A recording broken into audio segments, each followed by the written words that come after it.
Thank you very much. Before you go on, let me introduce you. So Ryan, you're final year, actually, EHL students, and you're also an ambassador at Cartier as a student. Alain Delamuraz, you're CEO of Jaquet-Droz. Few more words about you, Ryan. You have always been passionate about luxury and especially about luxury experiences. You have one dream, which is today to own and to open your own niche luxury hotel. Alain, actually, you are passionate about craftsmanship, or about also complicated watchmaking, and you're also the man actually behind the business model shift of Jaquet-Droz.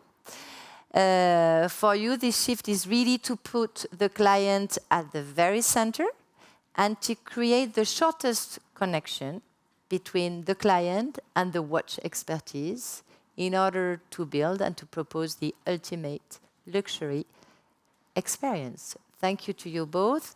And Ryan? Thank you very much. So, ladies and gentlemen, did you know that last year alone, 280 billion euros have been spent on luxury? My name is Ryan Laver, a millennial, and I'm here today to talk about the future of luxury. If I were to ask each one of you to define luxury, the answers would be different. This brings me to my very first keyword of tonight, individuality. Individuality and its true meaning to luxury is all shaped around this emotional and personal construct. It is very important to keep this in mind, that this personal meaning, or how I should say, personal purpose, will always remain at the heart of luxury. And ultimately, this emotional desire is what leverages the luxury industry and allows brands to bond with clients.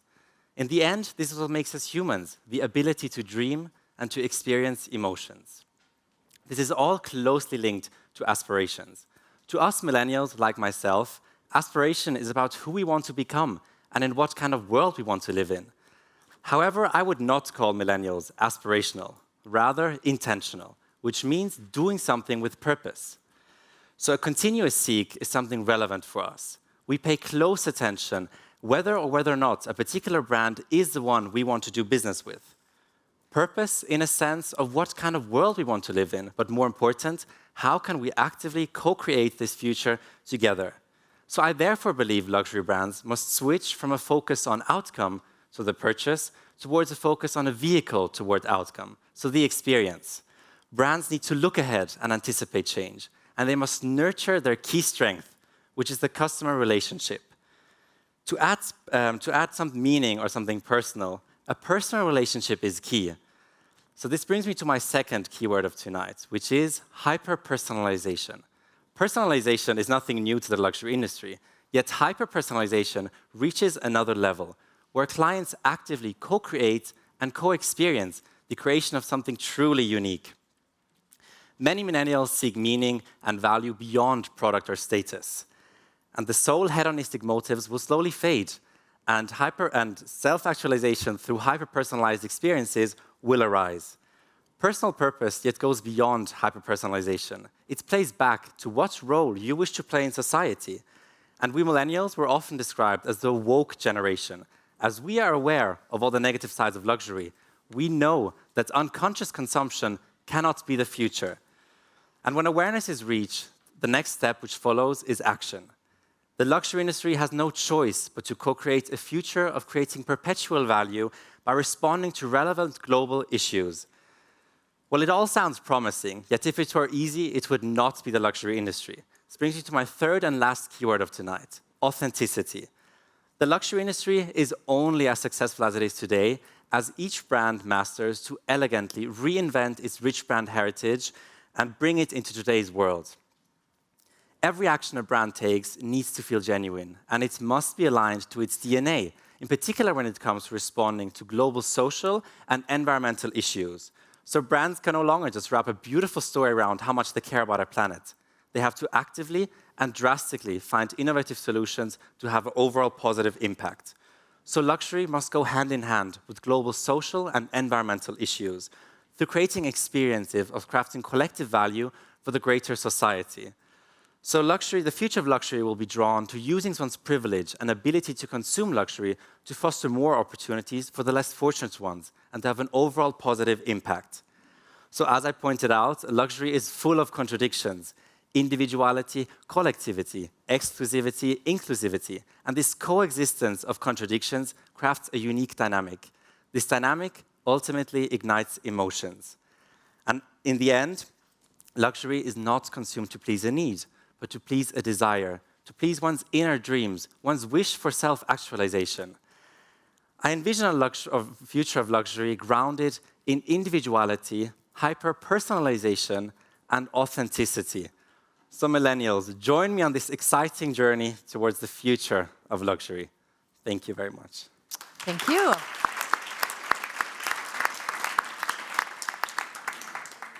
Thank you, Ryan. And please. Yes, so Ryan, I cannot more agree with all what you said.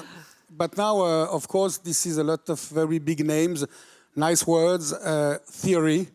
So I'm ready to, I am ready to answer your question now, to explain you how we act these, how we translate it in actions, as you said.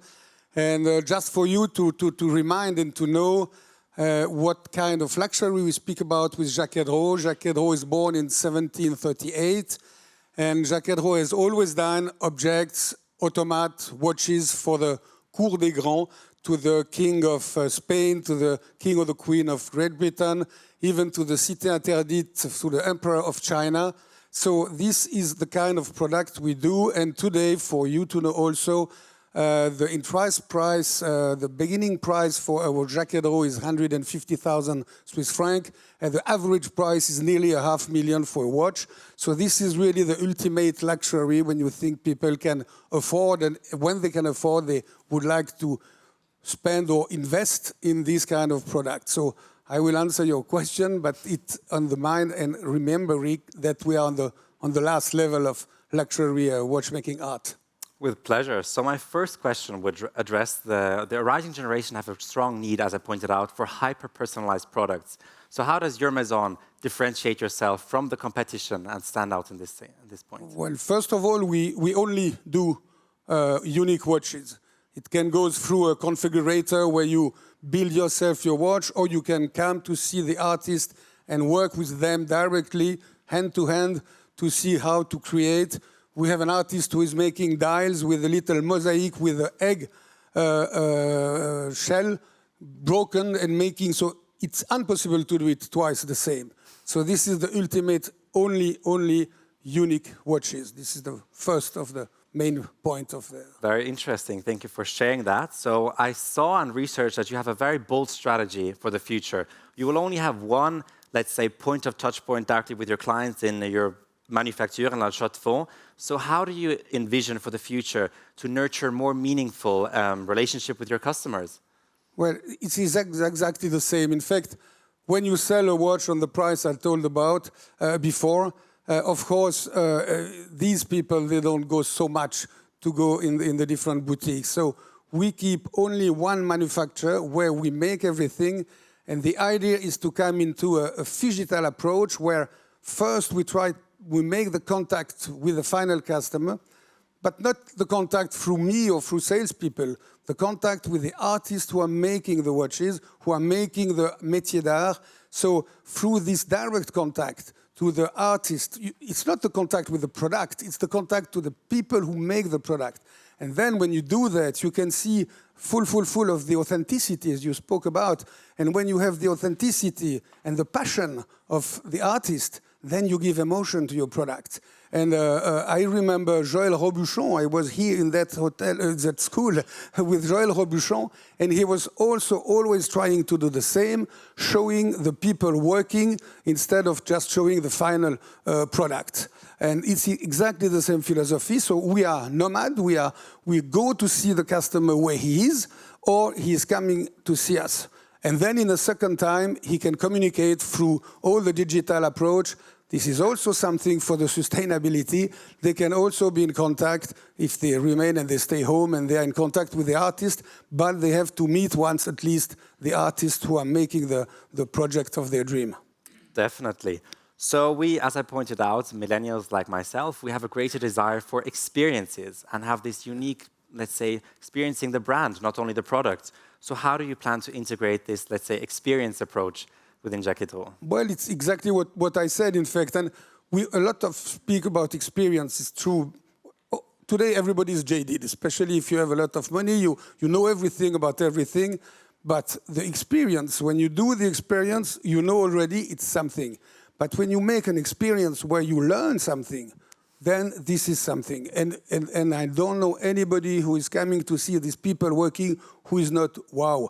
And I did not know that, I did not know that. And this is the surprise effect which we have to give, and we try to give through the experience, not only through an experience we have done already, but through an experience who will let you learn something new about anything of art, like we do here. Definitely. So ethical production and transparency becomes key. It's not only a need anymore, it's really an expectation for the industry. So how is Jaquet-Droz's strategy to really respond to this purpose-driven expectation of consumption? Alain, you have 10 minutes to answer that. Yeah. 10 seconds. No, 10 seconds. 5, sorry. No. I think you know we must remain completely flexible. We must adapt to the situation, to the actual situation. And I worked for 2 years in Ecuador, so I went to the Galapagos, and Darwin said about the species, saying that it is not the strongest, neither the most intelligent who will survive, but the most responsive to change. And this is the key motto of we have to remain flexible and to adapt to the wishes of the customer and to the situation of the world today. Thank you. Thank you to both of you. So, alors, questions from the public to you. To Ryan first. How do you plan to hyper-personalize your hotel then? It's a very interesting question, and I think I will not share too many details because I think I will still want to stand out in the future. But what is key when it comes to hyper-personalization, as simple as it sounds, is to really know your guests. It goes back to the true heart, to meet your guests where they are, to have these multiple touch points and to integrate it naturally in hotel operations. If I envision my future hotel, there will be no fixed positions such as front desk, guest relation, butler. Every person in the hotel will be the main point of contact. So there shouldn't be this limitation of where you work in which department. That's why I also specify a niche boutique hotel. It comes back to size. Having a limited size enables that. You need to know all your guests in the house. You need to know their preferences, where they are, what they do. And this will enable you to hyper-personalize and to anticipate what their next wishes, what their dreams are, and to really craft on that relationship, I would say. Okay, thank you. Maybe a question to Alain, but yeah, or maybe to both of you. Luxury often equals to unnecessary. How do you address this duality? And what's your definition of luxury? Would you want to start? Well, definitely the key of luxury in the end ultimately is it's something unnecessary. However, as I pointed out, we are humans. We love to dream. Part of dreaming is things that aren't necessary. So there it really pays a tribute back to luxury products. They're meant for perpetual value. If you buy a watch at Jaquet-Droz for $500,000, you won't buy a second one necessarily every month. It's something that you will keep for your life. This perpetual aspect gives a whole new dimension for the sustainability perspective on luxury and the consumption of luxury. So I really think this is something that we should keep in mind as well. And ultimately, human behavior is found in these emotional parts. And it's difficult to change those emotions towards the pleasure you get by consuming something luxurious or something that is truly meaningful to you. So this would be my approach. Yes, and I could add that you said keeping a watch for your life. That's fantastic. And it goes also for me together with what you said just before. We must know our customer. Mm-hmm. And I made that school a couple of months ago, but I made that school here in Lausanne. And one of the most simple sentences we have learned, but for me the most important, one of the most important, was to say that before to try to find new customer, make your job correctly enough to let the customer you have to come back. Mm-hmm. And this is for me one of the main motto. We must know our customer. We must let them know. And unfortunately, in watch business, sometimes the big job is done to attract the customer, then you try to sell the watch, and when he has paid the watch, you forget about him, which is completely wrong, and this is exactly through customer journey map we are organizing now to Jaquet-Droz. I want that the job is at 40% of the total when you have sold the watch. And 60% is to come after, it's after sales, but not only, is to keep the contact, to know the customer. And Mr. Pagani is a friend of me, and he was saying that a real customer is not a customer who is coming once at your place, it's a customer who is coming at least 3 times. And he's beginning to be a customer after 3 times he came, and this is really the philosophy we like. And we have to show these kind of samples in the luxury industry with these kind of prices. We have to show the way. Okay, so pleased to serve your customer forever. Okay, meeting point, I think you answered to that actually, Alain. Does luxury have to be expensive? No. To be honest, no, we are expensive, but it's not the only reason, and it's the only reason why you are the only definition of luxury. I can say it that, okay, the watches are expensive, but sometimes we have some present for the customer, sometimes we have some attention. And I can tell you, sometimes it's what nearly does not cost anything. Can be a phone, can be a little egg for Easter, for the son or the daughter of the customer, not for him only. These kind of little things, which does not cost anything or really not so much, is also expression of the luxury on the top of the level, which is for customer care, I would say, globally. Okay, thank you. Thank Time you. is over, I'm sorry, but thank you very much to both of you.